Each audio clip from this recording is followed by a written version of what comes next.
Welcome to Rudra cooking. இன்றைக்கி நம்ம ருத்ரா குக்கிங்கில் ஈஸியான ருசியான ஒரு ஜவ்வரிசி உப்புமாவை தான் செய்ய போகிறோம். அந்த ஜவ்வரிசி உப்புமாவுக்கு மாவு ஜவ்வரிசி எடுத்து அது ஒரு பவுலில் சேர்த்துக்கிட்டு அதை நல்லா வாஷ் பண்ணிவிட்டு நல்ல தண்ணி சேர்த்து ஊற வச்சுடுங்க. அது ஊறத்துக்குள்ளே ஒரு மிக்ஸி ஜாரில் வேர்க்கடலை காஞ்ச மிளகாய் அதை எடுத்து ஃபல்ஸ் மூடில் அரைச்சி ஊறின ஜவ்வரிசியோடு கலந்து விட்டுடலாம்.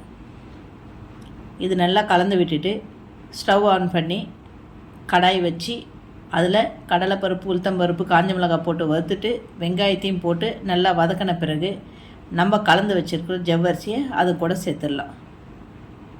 இதை நல்லா கலந்து விட்டுக்கணும். கண்ணாடி பதம் வர வரைக்கும் இதை குக் பண்ணணும். கடைசியாக அது கூட உப்பு சேர்த்து நல்லா கலந்து விட்டோம்னா அருமையான ஜவ்வரிசி உப்புமா நம்மளுக்கு ரெடி ஆகிடுச்சு. இது ரொம்ப ரொம்ப செய்யறது ஈஸி. இதனுடைய ஃபுல் வீடியோவை டிஸ்கிரிப்ஷன் பாக்ஸில் இணைச்சிருக்க. வீடியோவை பார்த்துட்டு உப்புமாவை செஞ்சு சாப்பிட்டு சந்தோஷமாக இருங்க. நம்ம சேனலையும் மறக்காமல் சப்ஸ்கிரைப் பண்ணிக்கோங்க. நன்றி, வணக்கம்.